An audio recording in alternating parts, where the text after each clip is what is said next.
నీకు అంత సంవత్సరం తర్వాత విగ్రహాన్ని పెట్టి ప్రేమను కనపరుస్తూ ఉన్నావు. మరి సొంత బాబాయ్ కుటుంబాన్ని పరామర్శించలేకపోయావు. 5 ఏళ్ళు 6 ఏళ్ళు అయిపోయినా బాబాయ్ కూడా ఓ విగ్రహాన్ని పెట్టించుండొచ్చు కదా. విగ్రహాల పేరుతో పర్యటనలు చేసినటువంటి చరిత్ర మనకుంది కదా. ఈ రాష్ట్రం మొత్తం మీద విగ్రహాలు పెట్టే పేరుతో రాజకీయం చేసినటువంటి చరిత్ర మనకున్నప్పుడు మరి ఆ సొంత బాబాయ్ కుటుంబాన్ని కూడా పరామర్శించి ఉండాల్సింది. ఆయనకు కూడా ఓ విగ్రహాన్ని పెట్టి ఉండాల్సింది. మీ ఆలోచనల్ని ఆ వేదిక ద్వారా ప్రజలతో పంచుకో ఉండాల్సింది. మీ ఆ బాబాయ్ పట్ల, బాబాయ్ కుటుంబం పట్ల, ఆ సంఘటన పట్ల మీ అనుభవాలు ఏంటి, మీ ఆలోచనలు ఏంటి అని.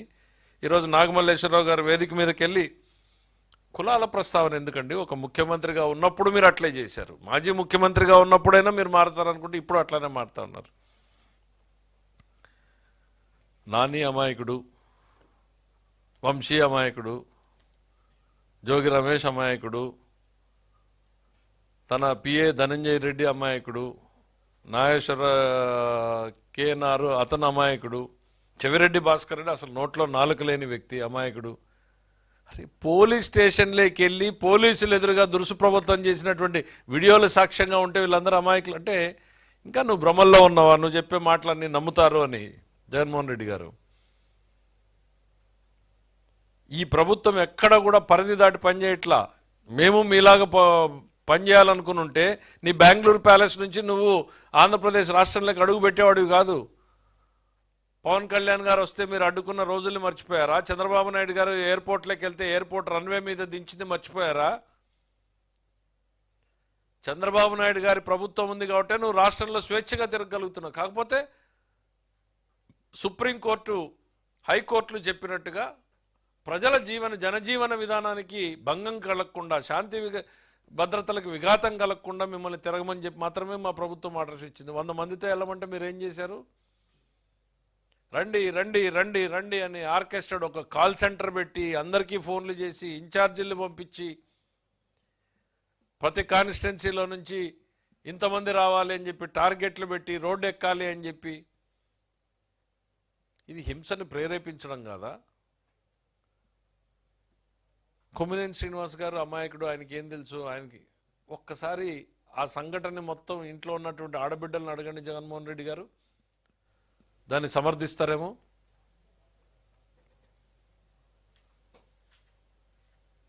మీకు అట్లాంటి ఆలోచనలు ఉండవులే. ఇంకా సొంత తల్లి చెల్లి పరిస్థితి ఏంటి అనేటువంటిది అర్థమైంది. చెల్లి మీదనే నిఘా పెట్టినటువంటివి నీకు ఇవన్నీ పెద్దగా స్పందిస్తావు, పట్టించుకుంటావు అని అనుకోవడం కూడా మాకు భ్రమే అవుతుంది.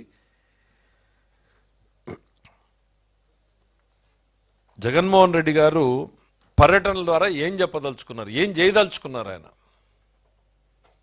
రౌడీ షీటర్లను పరామర్శించడము, బ్లేడ్ బ్యాచ్ల్ని, గంజాయి బ్యాచ్ల్ని, బెట్టింగ్ బ్యాచ్ల్ని ఇవన్నింటినీ సమీకరించుకుని రాష్ట్రంలో అరాచకాన్ని, విధ్వంసాన్ని సృష్టించడమే లక్ష్యంగా జగన్మోహన్ రెడ్డి గారు పర్యటనలు సాగుతున్నాయి. ప్రజల్ని అప్రమత్తం కావాలని మేము కోరుకుంటున్నాం. మేము అవేర్నెస్ క్రియేట్ చేయదలుచుకున్నాం.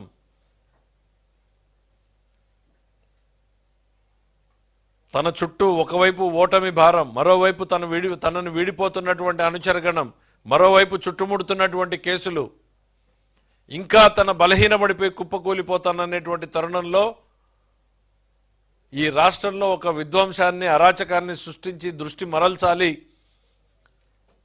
అనేటువంటి ఆలోచనతోనే. ఎందుకండి జగన్మోహన్ రెడ్డి గారు? తల్లికి వందనంలో మేము 15,000 రూపాయలు ఇస్తే మీకు కడుపుమంటనా? దీపం సిలిండర్లు ఇస్తే మీకు కడుపుమంటనా? డిఎస్సీలు పిలిస్తే మీకు కడుపుమంటనా? ల్యాండ్ టైటిలింగ్ యాక్ట్ రద్దు చేస్తే మీకు కడుపుమంటనా? లేకపోతే పేదవాడికి ఇంత అన్నం పెడితే మీకు కడుపుమంటనా? ఏం చేశాం? మేమేం చేశాం? మేము చేసింది ఈ మంచి పనులే కదా. వేల లక్షల కోట్ల రూపాయలు పెట్టుబడులు వస్తున్నాయి, అది మీ కడుపుమంట. దానికి మందు లేదు జగన్మోహన్ రెడ్డి గారు. తాత్కాలికంగా ఏ జలుసులు లాంటివి తీసుకోవచ్చేమో కానీ రాజకీయంగా ఇట్లాంటి దుర్మార్గపు ఆలోచనలు ప్రజలు అర్థం చేసుకుంటే మళ్ళీ ఇంకొక 10 ఏళ్లకు కానీ మీరు అధికారం దరిదాపుల్లేక కాదు, ఆ 10 సంఖ్యను కూడా దాటనటువంటి తీర్పుల్ని చూడాల్సి ఉంటుంది.